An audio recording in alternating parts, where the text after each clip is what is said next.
Hey guys, good morning. आज हम एक ऐसी चीज पे बात करेंगे जो एक फ्रीलांसर टू बिजनेस की जर्नी में एक कंपैरिजन पॉइंट होता है। एक ऐसा क्वेश्चन जो हर कोई पूछता है, एक ऐसी चीज जिससे हमें हर कोई मैच करता है। But before coming to that question, जिसका आंसर कितना महत्वपूर्ण है और क्या वो क्वेश्चन उतना महत्वपूर्ण है जीवन में, उसको जानने से पहले हम थोड़ा सा पीछे जाके अपनी लाइफ को देखते हैं। जब मैं 12th में था, मेरे मार्क्स कुछ एवरेज ही आए थे। कई एंट्रेंस एग्ज़ाम में मैं पास भी नहीं हुआ था, कई क्या लगभग किसी में नहीं हुआ था। तो अलग अलग कॉलेजेस का हम अटेम्प्ट कर रहे थे, अलग अलग तरीक़ों से हम अटेम्प्ट कर रहे थे। तब मेरा कंपैरिजन पॉइंट क्या था?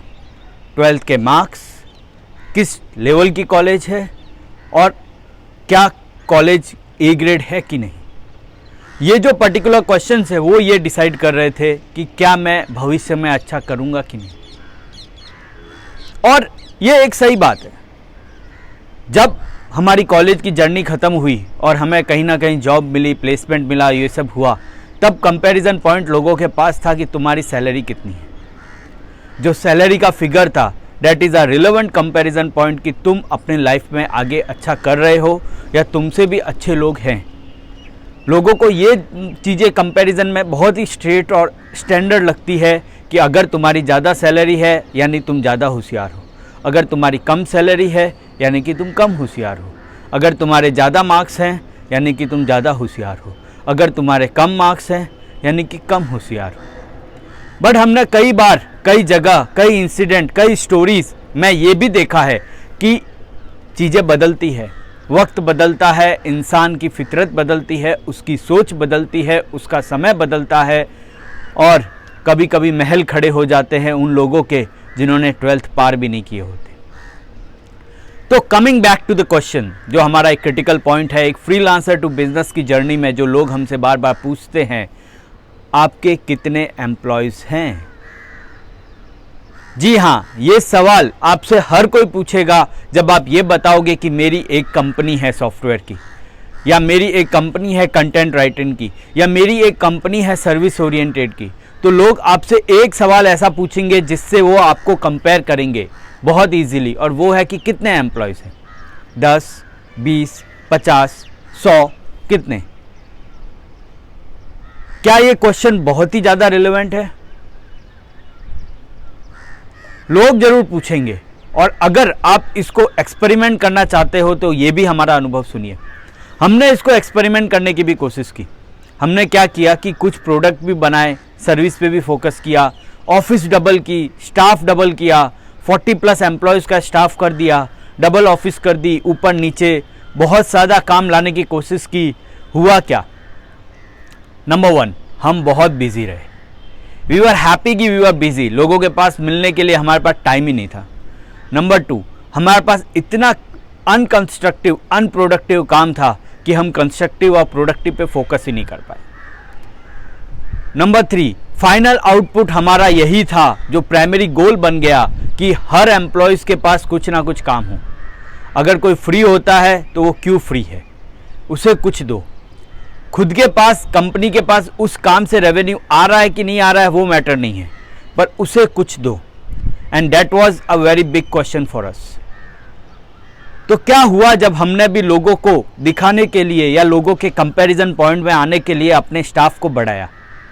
हम बिजी रहे, हम अनप्रोडक्टिव काम करते रहे, हम लोगों के लिए काम को क्रिएट करते रहे, बट प्रॉफिट नहीं बनाया। This is a model which बहुत सारी कंपनियां चलती है। दिस इज़ अ मॉडल जहां कंपनियों को कंपेयर किया जाता है, यहां तक कि एक कंपनी दूसरी कंपनी को भी ऐसे ही कंपेयर करती है कि आपके पास कितने एम्प्लॉयज़ हैं। वो इस तरीके से कंपेयर नहीं करती कि आपका कितना रेवेन्यू है। उससे भी ज़्यादा डिटेल में जाके वो इस तरीके से कंपेयर नहीं करती कि आपका कितना प्रॉफिट है।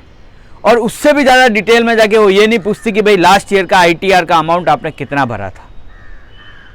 वो यही पूछते हैं कि आपके पास कितने एम्प्लॉयज़ हैं। बट इररिलेवेंटली हमने कुछ नया ट्राई किया। हमने इस बार सोचा कि हम 50 एम्प्लॉय नहीं, 50 प्रोजेक्ट पैरेलल चलाएंगे। हमारे ऑफिस में भले 3 ही लोग हैं, आज की तारीख में अगर आप हमारे ऑफिस आओगे तो आपको दिखेगा वहाँ 3 ही लोग हैं, पर हमारे पास 35 प्रोजेक्ट्स हैं। ऑब्वियसली यहाँ पे भी 20-80 का रेशियो चलता है, यानी उन 35 में से 8 या 9 प्रोजेक्ट ऐसे हैं जो फुल टाइम है, जहाँ पे डेडिकेटली रिसोर्स हफ्ते के 40 घंटे भी काम करता है। और कुछ प्रोजेक्ट है जो सपोर्ट बेस होते हैं, जो एक सिस्टम होता है जो चलता रहता है, जिसमें काम आता और जाता रहता है। बट अभी 3 लोग 35 प्रोजेक्ट संभाल सकते हैं? नहीं। हमने एक दूसरा कॉन्ट्रैक्ट बेस्ड मॉड्यूल बनाया है, कुछ एक आवरली रेट सिस्टम का मॉड्यूल बनाया है, कुछ ट्रैकर यूज़ किए हैं, कुछ टूल यूज़ किए हैं, और बाहर भी कम से कम 12 लोगों के साथ हमने ये कॉन्ट्रैक्ट करके काम किया है। तब हमसे ये सवाल पूछा जाता है कि फ़र्क क्या पड़ा, आप एम्प्लॉय ऑफिस में रखो या बाहर रखो, फ़र्क पड़ता है। जब आप इस तरीके का हमारा मॉडल अपनाते हो, जो हम लास्ट 1 साल से अपना रहे हैं, तो क्या होता है कि आप उन लोगों के साथ एक ऐसा रिलेशनशिप बनाते हैं कि आप जितना ज़्यादा काम करेंगे आपको उतना बेनिफिट होगा, आप जितना ज़्यादा क्वालिटी का काम करेंगे क्लाइंट आपसे खुश होगा। और दूसरी बात, वो सब अनुभवी लोग होते हैं जो इस तरीके के आवरली कॉन्ट्रैक्ट पे आते हैं। फ्रीलांसर्स में से भी फ्रेशर नहीं आते, जो बहुत न्यू होते हैं वो नहीं आते, क्योंकि उन्हें टैकल करना नहीं आता है, उन्हें लीड की ज़रूरत होती है, उन्हें गाइड की ज़रूरत होती है। पर ये लोग होते हैं जो गूगल को ही अपना गाइड मानते हैं, जो स्टैक ओवरफ्लो से ही सारी चीज़ें निकालते हैं, जो अपडेटेड लाइब्रेरीज़ को ही यूज़ करते हैं। तो coming back from technical to normal thing, कि जब हमने अपनी कंपनी का मॉडल बदला और जब हमने नंबर ऑफ़ एम्प्लॉयज़ की जगह नंबर ऑफ़ प्रोजेक्ट पे फोकस किया, तो हमारा रेवेन्यू ग्रोथ हुआ, हमारा प्रॉफिट ग्रोथ हुआ, हमें दिखा कि हम लोगों से काम ले भी पा रहे हैं, क्लाइंट को खुशी से काम दे भी पा रहे हैं, और नया काम आ भी रहा है। और सबसे बड़ी बात, क्लाइंट सेटिस्फाइड हो रहे हैं। क्यों? क्योंकि उन्हें जो चीज़ चाहिए वो मिल रही है। उन्हें यह फ़र्क नहीं पड़ता कि ये 40 लोगों की कंपनी है या 4000 लोगों की कंपनी है, उन्हें अपनी चीज़ ख़त्म करवानी है और वो मिल रही है। चीज़ें आगे बढ़ रही है, चीज़ें प्रोग्रेसिव हो रही है, लोगों के पास रिलेवेंटली जॉब आ रहे हैं, हमारे पास फ्री टाइम रह रहा है। क्यों? क्योंकि अभी हमें ये टेंशन नहीं लेनी है कि हम लोगों को क्या काम दें, हमारे एम्प्लॉयज़ को क्या काम दें। हमारा टेंशन है कि हम काम कहाँ से लाएं, हम और काम कहाँ से लाएं, हम और ग्रोथ कहाँ से करें। तो ये चीज़ हमें रिलेवेंटली काफ़ी प्रोग्रेसिव बना रही है। तो उसी चीज़ को फोकस करते हुए जब हम आगे बढ़ते गए, तो हमने देखा कि सही में ये एक अलग मॉडल है। हमारे शहर में ऐसा मॉडल 1 या 2 ही कंपनियां अपना रही है, बट ये मॉडल का कंपैरिजन नहीं है। डेफिनेटली अगर आज कोई आपको पूछे और आप कहे कि मेरे 3 एम्प्लॉय है, तो वो मानेंगे कि आप आज भी एक स्टार्टअप है। बट उन्हें ये नहीं पता कि ये 3 एम्प्लॉय वाली कंपनी 50 एम्प्लॉय वाली कंपनी के इक्वलेंट प्रॉफिट बना रही है। उन्हें ये नहीं पता कि ये 3 एम्प्लॉय वाली कंपनी जितने प्रोजेक्ट्स मैनेज कर रही है, जिस तरीके से मैनेज कर रही है, वो बहुत ही ज़्यादा क्वालिटिवली इफ़ेक्टिव है। उन्हें ये नहीं पता कि ये 3 एम्प्लॉय वाली कंपनी अच्छे लोगों को डायरेक्ट बेसिस पे फ्लैक्सिबल काम दे रही है। हमारा वर्कफोर्स, हमारे एम्प्लॉयज़, हमारे साथ जो सब कॉन्ट्रैक्टर काम कर रहे हैं, वो सब खुश है। क्यों?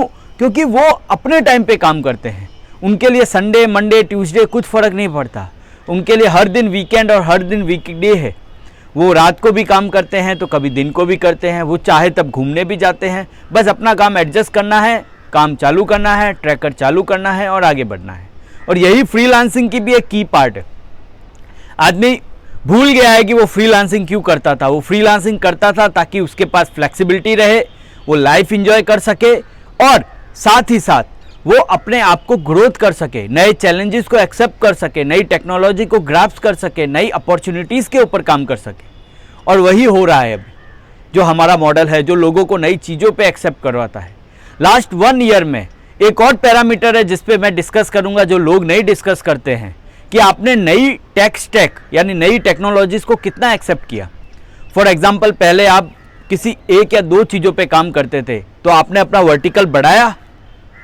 हमने लास्ट 1 ईयर में 4 नए वर्टिकल को ऐड किया, 4 ऐसी चीज़ों को ऐड किया जो शायद अगर हमारे पास 30 या 40 एम्प्लॉय होते तो हमारे चांस ही नहीं मिलता, क्योंकि हमें उनका ध्यान रखना पड़ता है, उनका HR मैनेजमेंट करना पड़ता है, उनकी लीव का मैनेजमेंट करना पड़ता है, वो फ्री नहीं हो इस पर ध्यान रखना पड़ता है और काफ़ी कुछ। तो ओवरऑल मैं ये कहना चाहता हूँ कि नज़रिया दुनिया का भले ना बदल सके, पर अपना नज़रिया हम बदल सकते हैं। दुनिया भले हमें नंबर ऑफ़ एम्प्लॉयज़ से ही काउंट करे कि हमारी कंपनी कितनी बड़ी है, पर हम अपने आप को नंबर ऑफ़ प्रोजेक्ट्स और न्यू वर्टिकल से काउंट कर सकते हैं। हम अपने आप को काउंट कर सकते हैं कि क्या हमारे प्रॉफिट्स ज़्यादा हो रहे हैं कि नहीं। हम अपने आप को काउंट कर सकते हैं कि क्या हम इनकम टैक्स रिटर्न बढ़िया भर रहे हैं कि नहीं। हम अपने आप को काउंट कर सकते हैं कि क्या हम फ्री, इनोवेटिव और नई चीज़ सोच रहे हैं कि नहीं। क्या हम इस तरीके से काम कर रहे हैं कि हमें भी और हमारे साथ जुड़े हुए लोगों को भी और क्लाइंट्स को भी खुशी मिल रही है कि नहीं। तो ये एक अलग ही डायरेक्शन है। अगर आप इस डायरेक्शन से सोचोगे तो फ्रीलांसर टू बिजनेस की जर्नी आपकी बहुत ही आसान, बढ़िया और बहुत ही कुशल मंगल होगी। तो इसी के साथ, ये नए डायरेक्शन के साथ मैं आपको छोड़ रहा हूँ। सोचिए, अगर आप सिर्फ फ्रीलांसर है तो भी सोचिए कि भाई आप इस न्यू डायरेक्शन में कैसे अडॉप्ट कर सकते हैं, कैसे नए लोगों को जोड़ सकते हैं, कैसे क्लाइंट्स को आगे बढ़ा सकते हैं। और अगर आप एक एजेंसी और एक कंपनी हैं तो आप ज़रूर सोचिए कि क्या नंबर ऑफ़ एम्प्लॉयज़ इफेक्टिव है या नंबर ऑफ़ प्रोजेक्ट, क्या number of profit, amount of profit effective है, या फिर जस्ट कि हमारे पास टोटल कितना पैसा आ रहा है और कैसे बट रहा है। और सबसे महत्वपूर्ण बात, आपका फ्री टाइम, आपका क्रिएटिव टाइम और आपका प्रोडक्टिव टाइम, क्या वो बढ़ रहा है रोज? अगर वो बढ़ रहा है तो आप सही राह पे है।